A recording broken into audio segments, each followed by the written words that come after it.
ایک نوجوان کو ایک لڑکی سے محبت ہو گئی۔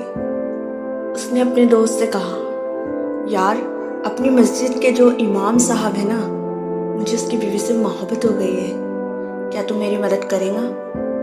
اس نے پوچھا، کیا مدد کروں؟ اس نے کہا، امام صاحب نماز پڑھ کر جلدی گھر چلے جاتے ہیں، میں چاہتا ہوں کہ تم ان سے کوئی مسئلہ پوچھ کر انہیں اتنا الجھا دے کہ مجھے ان کی بیوی سے ملاقات کا اچھا خاصا وقت مل جائے۔ اس نے کہا، ٹھیک ہے میرے دوست، میں ایسا ہی کروں گا۔ وہ مسجد میں کبھی نہیں گیا تھا تو اس کے لیے جانے لگا۔ وہ روزانہ امام صاحب کو روکتا رہا۔ وہ بیچارے بھولے بھالے امام صاحب رکتے رہے اور کئی دن اس کے مسائل کے تفصیلی جواب دیتے رہے۔ مہینوں گزر گئے۔ ایک دن اس کی زمین نے اس کو جھنجھوڑا۔ وہ مسجد کے امام صاحب کے ساتھ کتنا غلط کر رہا ہے۔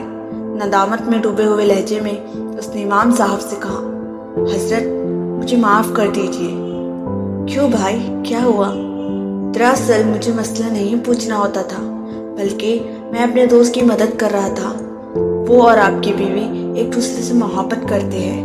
آپ جلدی گھر چلے جاتے تھے، اسی لیے اسے موقع نہیں ملتا تھا کہ اس سے ملے۔ اس کی مدد کے لیے میں آپ کو روکے رکھتا تھا۔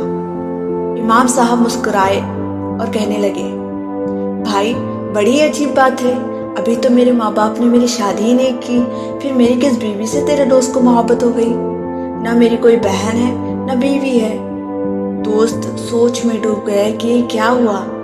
یہ تو کچھ اور ہی معاملہ نکلا کہ امام صاحب کی شادی ہی نہیں ہوئی تو میرا دوست کس کے پاس جاتا ہے؟ جب تحقیق کی تو پتہ چلا کہ وہ امام صاحب کی نہیں بلکہ اس کے گھر جا کر اس کی بیوی کے ساتھ ملتا تھا۔ گناہ میں مدد کرنے کا انجام ایسا بھی ہو سکتا ہے۔ آج ہمارے بہت سے نوجوان دوست اسی طرح کی بد کرداری میں ملوث دوستوں کی محبت کے نام پر مدد کے لیے تیار ہوتے ہیں۔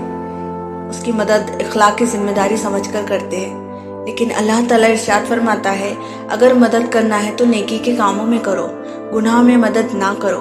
اور سچا دوست وہ ہے جب تم خدا کو بھول جاؤ تو وہ تمہیں اس کی طرف متوجہ کرے، ورنہ یاد رکھو دوسروں کے لیے کنواں کھودو گے تو خود گر جاؤ گے۔